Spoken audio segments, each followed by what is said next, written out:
पहले से 88,000 ऋषि विराजमान थे। सूर्य जी को आते लेकर के 88,000 ऋषि अपने और सूर्य जी महाराज से यही स्वागत किया। सूर्य जी महाराज ने इस सबके लिए साक्षात प्रणाम किया। ऋषि जानते थे सूर्य जी महाराज बड़े विद्वान हैं, उनके लिए एक आसन बनाया। उस आसन पर सूर्य जी महाराज को विराजमान करके उनसे यही प्रश्न किया कि महाराज ये कलयुग आ रहा है, क्या कोई ऐसा उपाय बताइए जिससे कि कलयुग में सुख शांति रहे। सूर्य जी बोले ऋषियों का सुख भारी शब्द है। देखिए कलयुग आता जब इन्हीं परेशानी को लेकर के आता है, लेकिन कलयुग सबसे पहले अपना पैर कहाँ रखता है कि घर वाले रहे से घर लोग तो भाई सदैव तुम मेरे जगत कल्प करो प्रगट की बहुपन। जब भी कलयुग आता है सबसे पहले ये धर्म के ऊपर आक्रमण करता है। धर्म का ऐसा बोलबाला बना करके आदमियों को भगाता है और फिर धर्म में उनकी हानि शुरू से लग जाती है और अधर्म के फल को लाभ दिखाई देने लग जाता है। इस वजह से आदमी अधर्म करने लग जाता है। हमारे जो सभी ग्रंथ से रामायण गीता भागवत इनको घर में कोई पढ़ने वाला नहीं है, जो कि इनसे हमको बड़ी शांति प्राप्त होती है। हमारी हर समस्या का इनसे संकट का नाशक हो जाता है। लेकिन ऐसी चीजें मुक्त रहती हैं, हम अशांत होकर के शांति की खोज में जब जाते हैं तो धर्मों के द्वारा हम ठगे जाते हैं। वो हमको प्रलोभन देते हैं कि काम तुम्हारा जो बनेगा इतना धन का खर्चा आएगा, उनको बहका देते उनसे धन लेते, लेकिन उनका कोई लाभ नहीं मिलता, कोई नाशक होकर के करते हैं।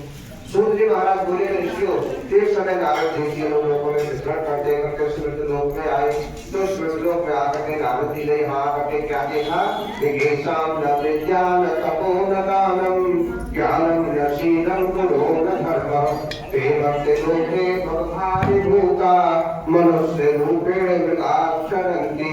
इस तरह से यहाँ पर देखा कि उनके प्रकार के नाना प्रकार की बीमारियों में फंसे हुए, पढ़े लिखे तो बहुत हैं लेकिन उनको कोई आध्यात्मिकता का ज्ञान नहीं है, उनका मानवता का ज्ञान नहीं है। पढ़े लिखे बहुत है, जो कि हमारा मानव का क्या नियम है कि मानव मनुष्यों को बोलते हैं कि मनुष्य के नियम क्या बनाए, जो कि भोजन करते हैं तो बैठ करके भोजन करना चाहिए और बैठ करके भोजन करना चाहिए मेरे सात्विकता के साथ में। लेकिन वो कैसे हैं जो कि खड़े होकर के भोजन कर रहे हैं। हमारा जागने का, सोने का, खाने का जो समय सब खराब हो गया है कहीं तो इसी के कारण जब खराब हो जाता है तो क्या होता है कि बीमारियां तबियत में आ जाते हैं।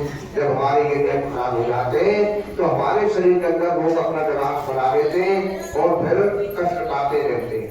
जब नारद जी ने यहाँ की स्तुति देखी तो सीधे भगवान के पास में गए, बैकुंठनाथ बैकुंठ लोक में गए, वहां जाकर के भगवान की स्तुति गई। स्तुति को सुनकर के भगवान बड़े प्रसन्न हुए। कहो नारद जी आपका आगमन किस प्रकार से हुआ है। नारद जी बोले भगवान क्या बताऊं, मैं आज घूमता घूमता लोक में चला गया था, लेकिन मित्रों पर जाकर के मैंने जो कुछ देखा है बड़ा आश्चर्य मुझे हुआ। जो आपने बड़ी करुणा करके जब मनुष्यों को बनाया था वो मनुष्य सबसे ज्यादा घटिया काम कर रहे हैं। तो ये भी भूल गए कि हम मनुष्य हैं जो कि ऐसे बुरे बुरे कामों को कर रहे हैं जो कि जानकर भी नहीं कर सकते। ऐसे मनुष्यों का नष्ट हो जाएंगे तो कोई छोटा सा कोई उपाय बताइए। और महाराज कोई छोटा सा उपाय बताना, यदि ज्यादा लंबा थोड़ा बता दिया ना वो सुनते ही भाग जाएंगे। तो भगवान मुस्कुराए बोले नारद जी सबसे पहले कलयुगी जीवों के लिए क्या है कि कलयुग हमें सीखना, यानी कलयुग में जो कोई उसका पैसा भूले लगता भगवान का भजन करे, भगवान का भजन करें। रामायण की 10वीं चौपाइयां याद कर ले, हनुमान चालीसा, शिव चालीसा, दुर्गा चालीसा, सबके चालीसाएं एक एक चौपाइयों को याद कर ले और बड़े मीठे मीठे स्वर में बड़े अच्छी अच्छी तर्कों में निकाल करके उनको काम। इससे क्या होता है कि हमारा स्वास्थ्य सही रहता है, क्योंकि हम गाना कभी गा सकते जब हम प्रसन्न होंगे।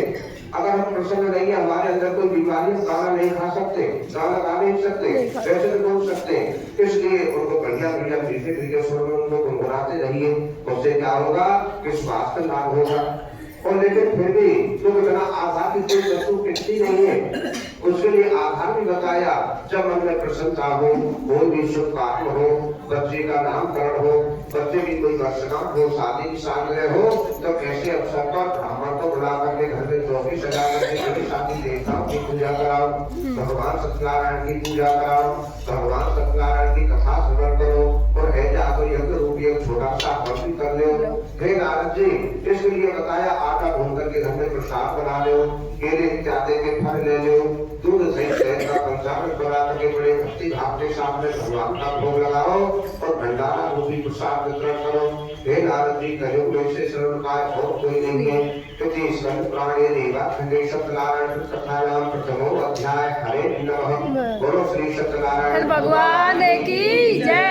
श्रीमदे नारायण नारायण नारायण श्रीमदे नारायण नारायण नारायण सद्गुरु नारायण नारायण नारायण सद्गुरु नारायण नारायण नारायण सद्गुरु नारायण नारायण नारायण श्रीमद् नारायण नारायण नारायण।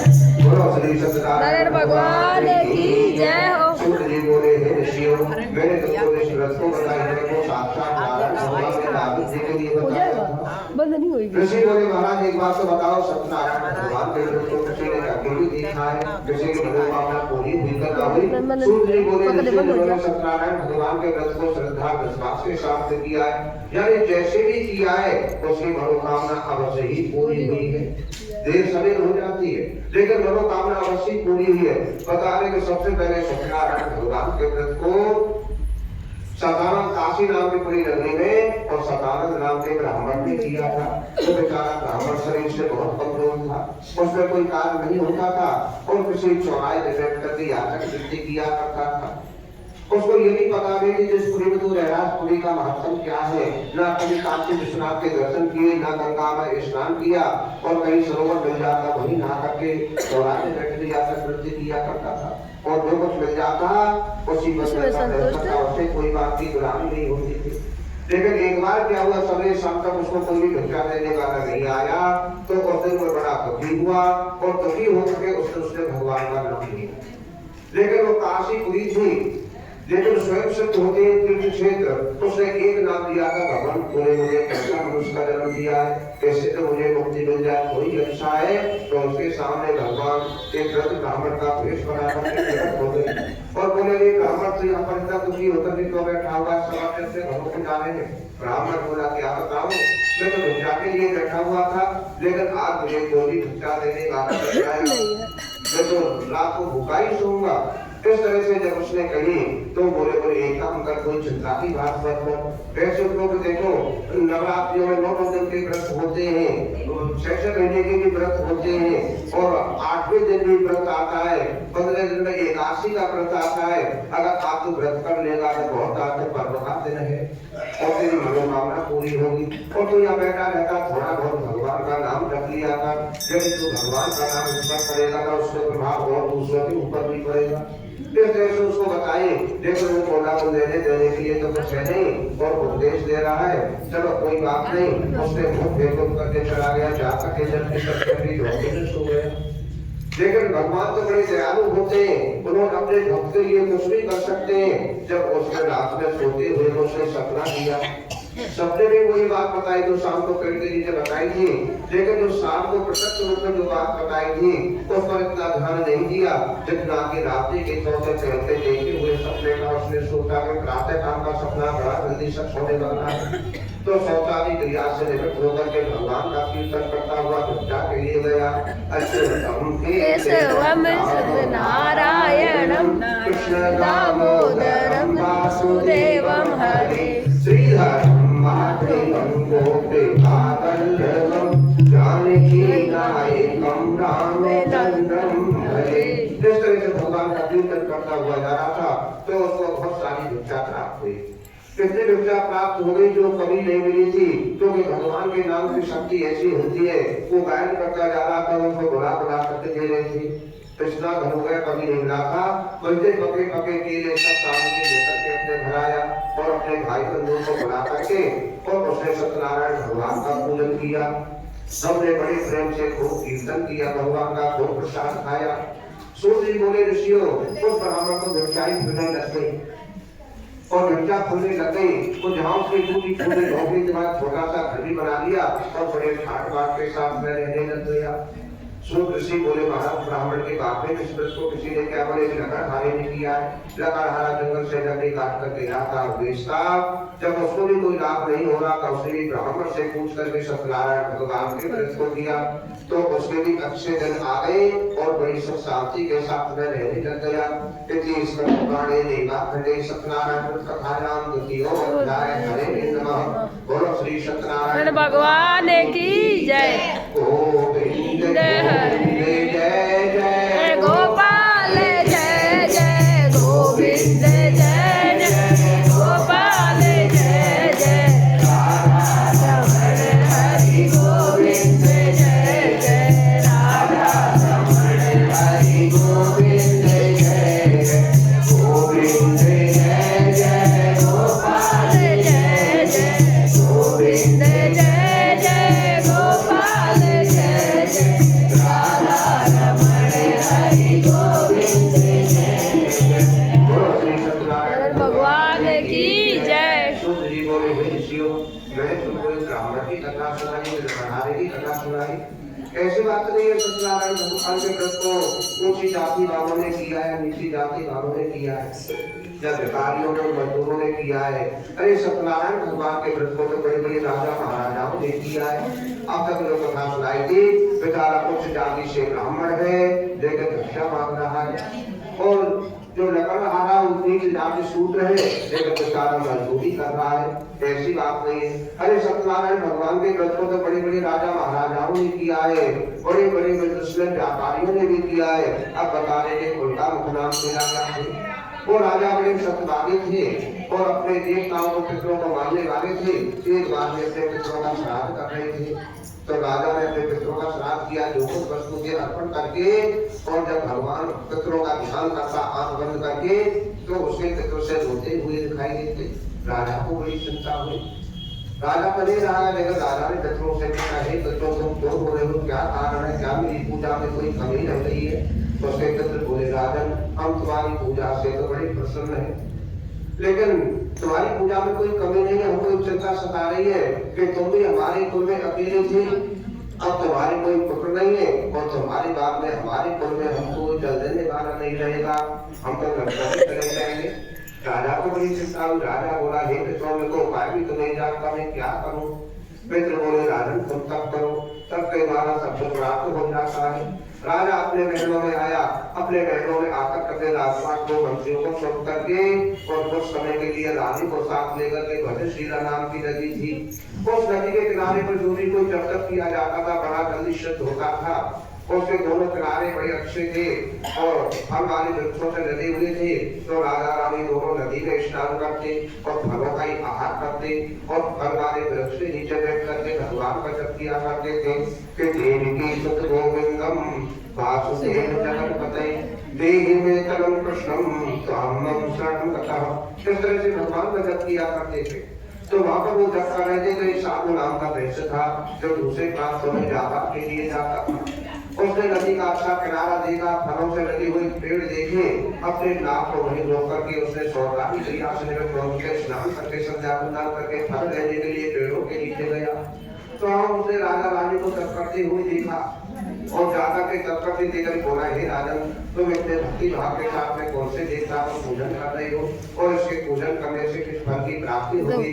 राजा बोला, द्रौपदी हमारे धनवान की तो कोई कमी नहीं है, भगवान की कृपा से खूब दिया हुआ है, लेकिन खूब दिया हुआ है हमारे यहाँ, लेकिन हमारे कोई पुत्र नहीं है। पुत्र प्राप्ति के लिए हम सत्यनारायण भगवान का व्रत कर रहे हैं, और हमको पूरा पूरा विश्वास है कि हमारी मनोकामना अवश्य ही पूरी होगी।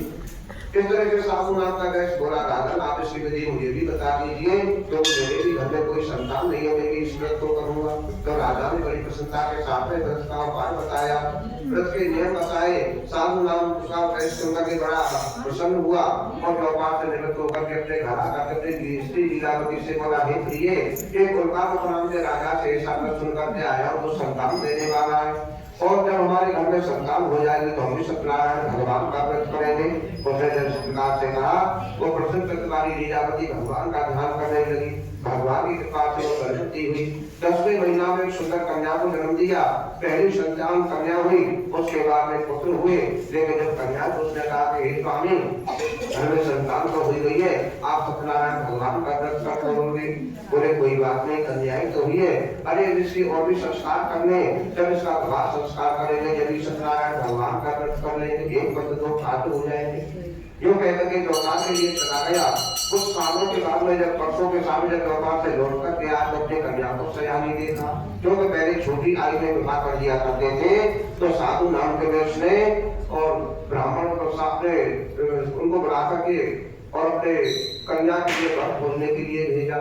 तो उसके दूत गई एक नगरी में, वहां एक वैश्य को देख करके लगन टीका कराए, बारात बुला करके साधु नाम के वेश ने अपनी कन्या का विवाह कर दिया।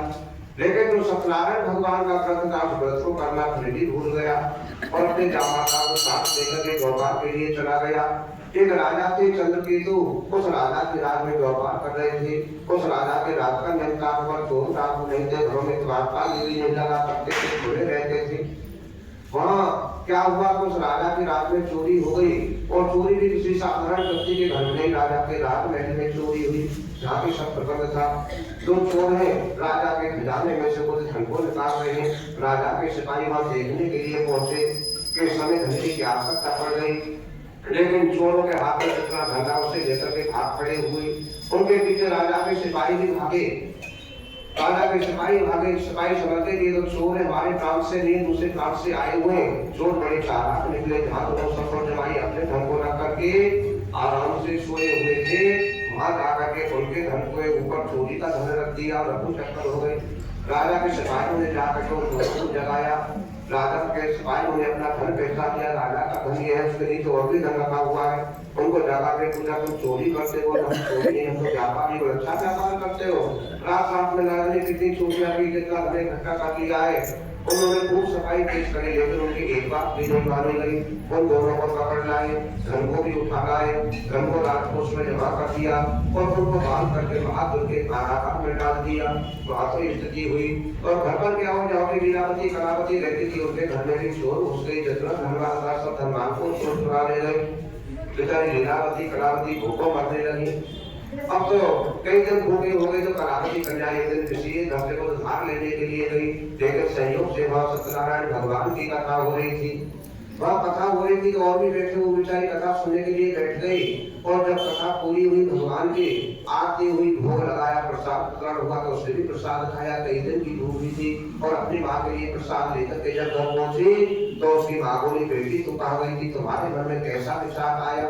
जो पहले यदि कन्याएं बेटियां ज्यादा समय से ज्यादा कहीं रुक जाती, वो थोड़ा दिन बाद पूछती थी कहाँ गई थी, कैसा प्रसाद? तो उसे समझाए पूछ रही है, अपनी बेटी को समझा भी रही है, बेटी ब्रह्म संपूजते राजा, ब्रह्म संपूजते दुर्जः, ब्रह्म संपूजते साधु, श्री ब्रह्मंति वनस्पति। वहाँ समझा रही है, बेटी देख राजा बाबा जी ब्राह्मण ही बहुत अच्छे लगते। स्त्रियों को ऐसे घर घर नहीं घूमना चाहिए, किसी बाजार हाट पार्क में ज्यादा नहीं घूमना चाहिए अकेले, क्योंकि चाहे अपने परिवार के साथ पति के साथ जाए तो अच्छा है, लेकिन अकेली कभी नहीं घूमना चाहिए। इस तरह से उसको समझाया। वो बोली, माँ मैं किसी गलत स्थान पे नहीं गई थी, मैं तो किसी के घर से को उधार लेने के लिए गई थी कि जब हमारे पिताजी आ जाएंगे जब दे देंगे। लेकिन जहाँ मैं गई थी वहाँ सत्यनारायण भगवान की कथा हो रही थी और वहाँ कथा हो रही और भी बैठ गई, नहीं वहाँ बैठ गई, थोड़ा समय ज्यादा लग गया। देख मैंने तो प्रसाद खा लिया, तुम्हारे लिए प्रसाद लेकर के आई हूँ। जब उसकी माँ ने प्रसाद का उसको भी याद है, बेटी हमने भी तेरे सत्यनारायण भगवान के व्रत के लिए बोला था, हम तब तक नहीं करा पाए, कहीं भविष्य से हमारे खराब दिन आ गए। तो बेचारे थोड़ी बहुत सामग्री इकट्ठी करके उन्होंने सत्यनारायण भगवान का पूजन किया और भगवान से प्रार्थना करी कि दीन दयाल बिरद संहारी, हरो नाथ मम संकट भारी, मंगल भवन मंगल हारी, दशरथ अजर बिहारी। भगवान से प्रार्थना करी। भगवान तो बड़ी दयालु है, उसके पुकार को सुन लिया और राजा चंद्रकेतु को जाकर के सुन लिया, राजन तुम्हारे कारागार में दो वैश्य पुत्र हैं, इन्हें प्रातः ही मुक्त कर दो। जितना धन लिया उसे दूना धन दे करके विदा करो, यदि तुम ऐसा नहीं करो तो मैं तुम्हारे सब कुछ को नष्ट कर दूंगा। भगवान ने साम दाम धन दे सब रीति से राजा को समझाया। राजा के युद्ध हो गई, सदैव अपने मंत्रियों को बुलाया, विद्वानों को बुलाया, सबको अपना सपना सुनाया, लेकिन सब अनुकूल बोले राजन जैसा भगवान ने कहा आप ऐसा ही करिए, हमारे राज को उसमें किसी बात की कोई कमी नहीं है। क्योंकि जो पहले उनकी कोई भी बात सुनने वाला नहीं था, आप सब अनुकूल बोल रहे, कारण क्या है कि जा करे कृपा राम की होई, ता पर कृपा करे सब कोई। जिसमें भगवान की कृपा होती है उसमें सब कृपा करते हैं, और जिसमें भगवान की कृपा नहीं होती वह अपने भी दुश्मन बन जाते हैं। इस तरह से राजा को सपने में बता दिया, राजा ने प्रातः होते उन दोनों को मुक्त कर दिया, जितना धन लिया था उसे दूना धन देकर के विदा कर दिया, और वे बड़ी प्रसन्नता के साथ में अपने नगर के लिए चल दिए। प्राणे देवा हृदय सत्यनारायण कथायाम करती हो अध्याय हरे नमः।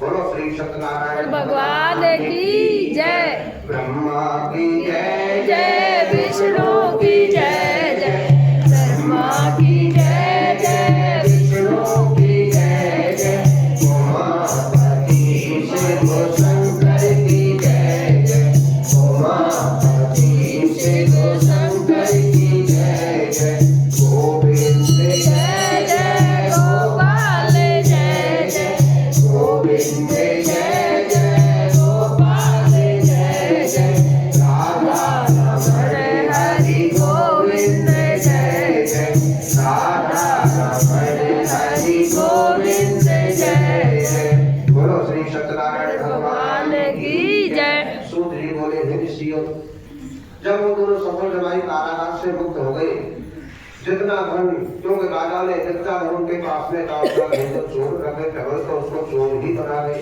और जब राजा के राजकोष में जमा हुआ तो भगवान ने सपने में आकर के बोल दिया वो जितना तुमने जमा किया उसे दूसरा धन देकर के विदा करो, तो उतना ही धन उसमें राजा ने मिलाया, उनके पास में 4 गुना धन हो गया। अब तो उनके नाम धन से फुल भर गई, पूरी भर गई। अब उन्होंने विचार किया व्यापार करने की तो कोई आवश्यकता नहीं है, क्योंकि घर से भी चिंतित थे, वो भी बेचारे को चिट्ठी पत्र डाल नहीं सकते थे, कारागार में बंद थे, और जैसे लीलावती कलावती ने कोई पत्र डाला भी होगा तो उनको प्राप्त नहीं हुआ। इस तरह से घर से भी चिंतित थे, तो उन्होंने विचार किया अपने घर के लिए चला जाए, तो अपने नाम पे धन को बर्बाद करके और अपने नगर के लिए चल दिए, नगर के लिए चल दिए। लेकिन नाव के द्वारा ही चला करते थे, लेकिन साधु नाम के वेश में धन से भरी हुई नाव को देख करके मन में अहंकार पैदा हो गया, जो लक्ष्मी सबको टेढ़ा बना देती है, सबकी बुद्धि को घुमा देती है, अहंकार भर देती है। तो साधु नाम के वेश को अहंकार आ गया और अपने जामाता से बोला देखिए ना हमारा कैसा प्रभाव है, राजा ने कोई गुप्त की चीज से जांच कराई होगी। तो राजा को मालूम पड़ गया कि बहुत बड़ी व्यापारी है, इस वजह से हमको रिहा कर दिया है, इस बात का कोई ज्ञान नहीं है उसे, तो जमानत रिहा कर दिया है। और दूसरा उन्होंने सोचा कि व्यापार में बड़ा मोटा घाटा गया है, तो घाटे को पूरा करने के लिए हमको इतना सारा धन देकर के विदा किया है, क्योंकि भगवान का कोई एहसान नहीं है। जब इस जीव के सब कार्य बनते चले जाते हैं तो सही अहंकार हिंसा की ये काम मैंने किया है, ये काम मैंने किया है, और उसको पता थोड़ी है कि लीलावती ने बेचारे ने सत्यनारायण भगवान का व्रत किया था, उससे प्रसन्न होकर के सत्यनारायण भगवान ने तुमको मुक्त कराया है वहां से, इस बात का ज्ञान थोड़ी था। लेकिन जब यदि कोई कार्य बिगड़ जाता है तब ये जीव भगवान के सिर पड़ता है, तो हमने तो अच्छा किया था लेकिन ये हो गया, ये हो गया। लेकिन इसी तरह से अहंकार पैदा हो गया, अपने जामाता को बताने लग गया। लेकिन भगवान ने सोचा कि परीक्षा करके तो देखें, तो भगवान ने चंडी स्वामी का भेष बनाकर उससे आकर के पूछा हे राम साधु हे वैश्य हे व्यापारी तुम्हारी स्नान में क्या बढ़ोतरी धीरे धीरे चल रही है। अब तक तो उसका अहंकार पैदा हो रहा था, लोभ भी छा गया, उसने सोचा बाबा जी को बताऊंगा धन भरा हुआ है तो कहेगा भाई कुछ आश्रम के लिए दान कर दे, तो मालूम पड़ जाते पीछे लग जाते हैं ऐसे व्यक्ति, तो इसलिए उसने बोला महाराज मेरी नाम में तो नमक मिर्च मसाले भरे हुए कुछ सामान नहीं है। लेकिन भगवान ने उसको आश्वासन दे दिया और ऐसा मुझे किसी वस्तु की आवश्यकता नहीं है, मैं तुमसे आगे हूँ, मुझे कुछ नहीं चाहिए, मैं तो तेरी परीक्षा कर रहा हूँ, तू सत्य बोलता है सत्य बोलता है। लेकिन फिर भी उल्ट के उसके मन में उल्टा ही गया, तो देखो मुझे कैसा फुसला रहा है, मैं सत्य सत्य बता दूंगा तो बच्ची मांगेगा, उसने झूठ बोल दिया, बोल महाराज मेरी नाम में तो घासफूस भरा पड़ा हुआ है। भगवान बोले तुम वचनम सत्यमस्ति, चलो भाई तुम्हारा वचन सत्य हो। यूं कहकर के भगवान आगे बढ़ गए और जाके पेड़ के नीचे लगा कर समाधि लगा कर बैठ गए। उधर साधु नाम के दृष्टि नाव कुछ आगे बढ़ी, हल्की होकर पानी के ऊपर तैरने लगी। अपने दामादा से पूछा था कोई ढलान आ गया, पर ढलान तो कोई नहीं है, नदी तो बराबर है। कपड़ा हटा करके देखा जिसका ढंका से घास फूस बना पड़ा हुआ है। अब तो वो अपराध करने लगा, चिंतित हो गया, किनारे पे आकर के मूर्छित होकर के गिर पड़ा। उसके दामाद का मुझे पिता से जो दंडी स्वामी मिले थे वही कुछ उपाय बताए, उनके पास में जाओ। तो भाग करके वहां गया, वहां जा करके कायमान करके चरणों में पड़ गया। दंडी स्वामी बोले क्या हो भगवान, क्या बताऊं, मेरे से बड़ी भूल हुई। मैंने तेरी नाम में धन भरा हुआ था, लेकिन मैंने आपसे झूठ बोल दिया, तो घास फूस बन गया। भगवान बोले तूने घास फूस ही तो बताया था। भगवान क्या कहे, मृत्यु के आदमी है, हमसे गलतियां हुई जाती हैं, लेकिन भगवान आप हम प्रतिज्ञा करते हैं, हमारी जो बड़े समाज है उसके पास में चाहे कितना भी धन हो जाए, धन का कभी अहंकार नहीं करेगी। भगवान बोले जरा कोई बात नहीं, जाओ तुम्हारा धन तुमको वापस मिल जाएगा, और लेकिन सदैव सत्य का व्यवहार करना। इस तरह से वहां से आकर के अपने नाक देवी को धन से पटकोड़ गई, वहीं से अपने नाक को लेकर के अपने नगर के लिए चल दिया। तो समय के बाद में जब अपने नगर के सभी पहुंचा के घर के रखवाले दूध को घर भेज दिया। दूध ने घर जाकर वो स्त्री को नमस्कार करके कहा कि आपके पति और जमाई बहुत सारा धन लेकर के नगर के समीप आ गए हैं। तो लीलावती बोली बेटी मैंने तो भगवान का पूजन कर लिया, मैं तो जा रही हूँ, और तुम भी भगवान का पूजन करके भोग लगा करके प्रसाद प्रकट करके आ जाना। जो कहकर के वो चली गई। लेकिन कलावती कन्या ने जल्दी जल्दी में भगवान का पूजन तो कर लिया, न भगवान का भोग लगाया, न प्रसाद लिया, वो भी अपने पति के दर्शनों के लिए चली गई। अब उसने वहां जाकर के क्या देगा, उसके पति नाक से पानी में ग्रस्त हो गए। पानी के ऊपर धुआं सा कोहरा सा छा गया है। सब विलाप करने लगे कि ये क्या हुआ, लेकिन कोई सब मछुआरे भी कहने लगे पता नहीं ऐसा गवर्नर नदी में पहले कभी नहीं आया, ये तो कभी आया है। साधु नाम के वैश्य को उससे आने में जब हमसे कोई भूल हो जाती है तो भगवान ही हमको दंड देते, और जब उनसे प्रशंसा प्रार्थना करते तो वही हमारी नाम को पार लगाते। तो साधु नाम के वैश्य ने भगवान से प्रार्थना करी कि तुम पद पद पर समझाते, हम किसी भी समझ न पाते, ये कैसा दोष हमारा, हम गलती करते जाते। तुम पद पद पर समझाते, हम किसी भी समझ न पाते, ये कैसा दोष हमारा, हम गलती करते जाते। इस तरह से भगवान से प्रार्थना करी। जब प्रार्थना करी तो आकाशवाणी के हे साधु, तुम्हारी कन्या मेरे प्रसाद को त्याग करके आई है, और यदि प्रसाद ग्रहण करके वापस आए किसी पति ने संदेह प्राप्त हो गए। तो कन्या ने घर जा करके सत्यनारायण भगवान का पूजन किया, भोग लगाया, प्रसाद ग्रहण करके जब वापस आई तो अपने पति को पाकर के बड़ी प्रसन्न हुई, और वहीं से सत्यनारायण भगवान का कीर्तन करके अपने घर के लिए आ गए। यदि स्कंद प्राणे देवा खंडे सत्यनारायण कथायाम चतुर्थो अध्याय हरे नमः। बोलो श्री सत्यनारायण भगवान की जय। गोविंद हरे गोपाल हरे, गोविंद हरे गोपाल हरे, जय जय प्रभु दीन दयाल हरे, जय जय प्रभु दीन दयाल हरे, गोविंद हरे गोपाल हरे, गोविंद हरे गोपाल हरे, जय जय प्रभु दीन दयाल हरे, जय जय प्रभु दीन दयाल हरे। बोलो श्री सत्यनारायण भगवान की जय। सूत जी बोले हे ऋषियों, जिस समय कलावती कन्या ने भगवान के प्रसाद को त्यागा था उस समय तो कलयुग था।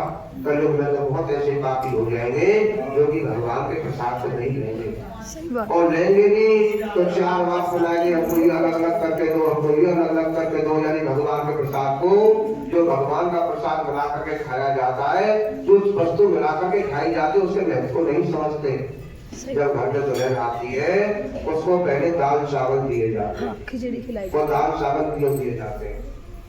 ये दाल चावल इस वजह से मिलाकर दिए जाते हैं कि दाल और चावल ही मिलाकर के खाए जाते हैं।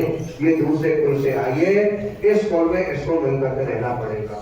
और रोटी है वो तोड़ तोड़ के खाई जाती है, इसलिए पहली जब आती है तो चावल पूरा देते हैं या दाल चावल देते हैं। दाल चावल की खिचड़ी। ऐसे जो सत्यनारायण भगवान का जो प्रसाद है ये मिलाकर के खाया जाता है, इसको अलग अलग नहीं खाते। लेकिन फैशन का दौर बना रखा, हर चीज में फैशन नहीं चलेगी, जो वस्तु है उसको उसी प्रकार से खाना चाहिए। तो उससे जो सब भगवान के प्रसाद में से लोगों का विश्वास भी हट जाए, ऐसी भी होगी। तो वो तो बीमारियां ऐसी हो जाएंगी लोगों में, जैसे किसी के कोई शुगर है, ब्लड प्रेशर है, 100 बीमारियां हैं, कोई मीठा नहीं खा सकता, कोई खट्टा नहीं खा सकता, कोई केला नहीं खा सकता। कुछ ऐसी है और कुछ ऐसा भी होगा कि भगवान के प्रसाद में से लोगों का विश्वास भी हट जाएगा, क्योंकि छल कपट करने वाले क्या काम करेंगे, भगवान के प्रसाद का नाम लेकर के कुछ नशीला पदार्थ मिला देंगे, खाने वाला बेचारा बेहोश हो जाएगा, मर जाएगा, सामान को लेकर के नहीं भाग जाएगा। ऐसी स्थिति भी होगी कलयुग में, सब भगवान के प्रसाद के रूप में। लेकिन ये तो घोर कलयुग की बातें हैं। लेकिन एक ऐसे भी राजा हुए थे जैसे सतयुग जैसे युग में भगवान के प्रसाद को त्याग दिया, क्योंकि धर्मात्मा और पापात्मा हर युग में रहेंगे। ऐसी बात नहीं, सतयुग में पापी नहीं थे, सतयुग में भी पापी थे, त्रेता में भी पापी थे, द्वापर में भी पापी थे, लेकिन क्या था कि संख्या घट जाती है। सतयुग में बहुत कम थे, त्रेता युग आया उसमें कुछ और ज्यादा बढ़ गए, और द्वापर युग आया उसमें और भी कुछ ज्यादा बढ़ गए, लेकिन कलयुग में तो कोई अच्छा आदमी ढूंढने से मिल जाता ही है, सब फंसे हुए। लेकिन भूल कलयुग की बात है। तो बताया कि एक समय एक तुंगत नाम के राजा थे, और वो राजा शिकार खेलने के लिए बन गया। जब वन में शिकार खेल करके लौट रहा था, उसने क्या देखा कि छोटे छोटे बच्चों ने अपने गांव के पास में वट वृक्ष के नीचे और मिट्टी का समुद्र बना रखा है, और समुद्र के ऊपर एक सत्यनारायण भगवान की मिट्टी की मूर्ति बना करके खड़ी कर रखी है। और बेचारे जो कोई वस्तु अपने घर से ले गए उसी के द्वारा, उनके पास में कोई वेदों के वस्त्र नहीं है, वो तो जो भी कोई वस्तु भगवान को चढ़ा रहे, सत्यनारायण भगवान की जय बोल करके चढ़ा रहे हैं। राजा सुनता रहा, लेकिन राजा ने देखा कि बच्चे मिट्टी की मूर्ति से खेल रहे हैं, मेरे यहाँ तो बड़े आलीशान मंदिर है, सोने चांदी के जेवरों से लगी हुई मूर्तियां हैं, ये बच्चे तो मिट्टी की मूर्ति से खेल रहे हैं। और बच्चे जय जयकार कर रहे, तो राजा ने एक बार भी अपने मुंह से जयकारा नहीं निकाला। और एक जयकार लगाने में कौन से पैसा लग रहे, बाकी कौन सी परेशानी आ रही, लेकिन उसे अहंकार था, मेरे यहाँ तो बड़े बड़े विद्वान ब्राह्मणों के द्वारा, वेदों के द्वारा पूजा होती है, यह अभिमान था। लेकिन सत्यनारायण भगवान का जयकारा नहीं लगाया, और जाकर के दूसरे पेड़ के नीचे कुछ आराम करने से पीठ फेर करके बैठ गया, जो कि भगवान से कभी भी पीठ फेर करके नहीं बैठना चाहिए। और कभी भी भगवान को बाएं अंग की तरफ नहीं लेना चाहिए। सही ना, जब होए विधाता काम, अरे भगवान को बाएं अंग नहीं लेना चाहिए। अब बहुत सी औरतें वहां खड़ी होंगी और तिलक को मुंह करेंगी, भगवान को उनके हाथ में लेंगे और दीपक जलाएंगे, और जब कहेंगे तो अपड़ेंगी हो, लेकिन उसको इस बात का ज्ञान ही नहीं है, तुम जो दीपक जला रहे हो कि भगवान तुम्हारे खिला रहे हैं, इसका ध्यान रखना चाहिए। भगवान ने ये कहा है कि सम्मुख हो जीवन मोहि जब ही जन्म को देहत नासे तब ही। भगवान ये कहते इस जीव का मुंह जब मेरे मुंह के समान आ जाता है तो इसके सभी पाप नष्ट हो जाते हैं, मेरी तरफ मुंह हो जाता है इसका, लेकिन ये जीव टेढ़ा मुंह करता है। तो इसी तरह से तो उसने जो है भगवान पीठ फेर करके बैठ गया। बच्चे भगवान का भोग लगा करके प्रसाद लेकर तो उसके पास में पहुंचे, तो उसने प्रसाद को भी त्याग दिया। मेरे यहाँ तो बड़े बड़े मेवा मिठाई पकवान बनते हैं, प्रसाद बच्चों को लगा दिया, बच्चे बेचारे आकर कभी पूजा में लग गए। राजा वहां से उठकर अपने नगर को गया। नगर में जाकर के राजा ने क्या देखा, उसके 100 पुत्र ही बेहोश पड़े हुए, हाथी घोड़े सेना सबके पेट में दर्द चला हुआ है। रानियों के महल में गया तो वहां जाकर के देखा वहां भी बड़ा हाल है। राजा सोचने लगा ये तो कोई ना कोई जैविक प्रकोप है, ये तो कोई ना कोई जैविक प्रकोप हुआ है, हमसे कोई ना कोई जरूर कोई ना कोई भूल हुई है, भूल के कारण ये हो रहा है। राजा को याद है बेटा बच्चे भगवान की पूजा कर रहे तो वहां मैंने भगवान की पूजा नहीं करी। अरे भगवान तो भगवान ही होते हैं, और मूर्ति चाहे सोने की हो, चांदी की हो, मिट्टी की हो, लकड़ी की हो, चाहे कागज का कैलेंडर ही क्यों ना हो, तो भगवान किसी न किसी आधार में होते हैं, बिना आधार के परमात्मा में नहीं है। अगर आधार नहीं है, आधार के बिना कोई बात टिकती भी नहीं है। क्योंकि जैसे तुमसे कोई कहे थोड़ी सी आग ले आओ तो आग को काय बनाओगे, माचिस के द्वारा लाओगे, लाइटर के द्वारा लाओगे, किसी बत्ती में जला करके लाओगे, किसी रस्सी में जला करके लाओगे, लकड़ी में जला करके लाओगे। जैसे बिना आधार के अग्नि नहीं है, वैसे बिना आधार के परमात्मा भी नहीं है। जब उसको यह ज्ञान हो गया, लौट करके वहां गया, वहां जाकर के बच्चों के साथ में भगवान की पूजा किया और जो कुछ प्रसाद में मिला उसे ग्रहण करके जब वापस आया सब ठीक ठाक से पाया। सूत जी बोले, हे ऋषियों, जिन्होंने पहले जन्म में भगवान का पूजन किया, वे दूसरे जन्म में भी मनुष्य जन्म करके आए। जो भगवान के भक्त होते हैं उनको बार बार मनुष्य का जन्म मिल जाता है। भगवान का करना इसी वजह से करते, हो सकता है इसने अपेक्षा तक किया है, हो सकता है कि आगे ज्यादा कर दे, लेकिन भाई यहाँ उसकी संगत के ऊपर निर्भर करता है कि वो आगे यहाँ भगवान का भजन करके मनुष्य तो बन गया, लेकिन यह संगत किसकी कर रहा है, कि सत्संग करता है कि कुसंग करता है। यहाँ उसके कर्मों के तो फिर अपने कर्मों के कारण फिर निचला गति को प्राप्त हो जाता है। तो भगवान अपने भक्त को बार बार मनुष्य का जन्म देते हैं। जो सतानंद नाम के ब्राह्मण थे, वे दूसरे जन्म में सुदामा जी बन करके आए, जो भगवान श्री कृष्ण से मित्रता करके मोक्ष को प्राप्त हुए। और जो लकड़ा हरा था वो दूसरे जन्म में निषाद बन के आयो, जो श्री रामचंद्र जी को गंगा पार उतार करके मोक्ष को प्राप्त हुआ। और जो राजा थे, उनका नाम के राजा थे, वो दूसरे जन्म में दशरथ कौशल्या बन करके आए, जो वहां भी सरयू नदी के किनारे का आकर के पुत्र काव्य से यज्ञ किया और राम जैसे पुत्र को प्राप्त करके मोक्ष को प्राप्त हुए। और जो साधुनाथ का व्यवसाय भगवान का सबसे बड़ा भगवान करके आया मोरध्वज, जिसने अपने पुत्र को भी आगे से चीर करके सिर के सामने डाल दिया।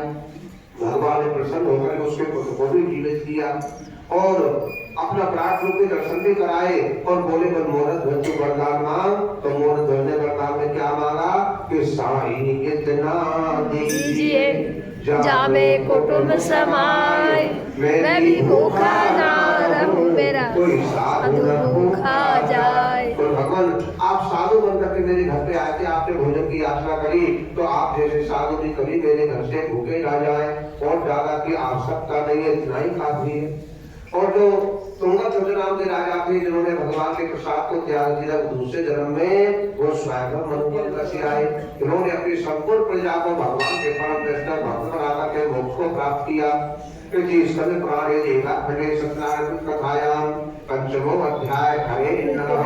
बोलो श्री सत्यनारायण भगवान की जय। श्रीमन नारायण नारायण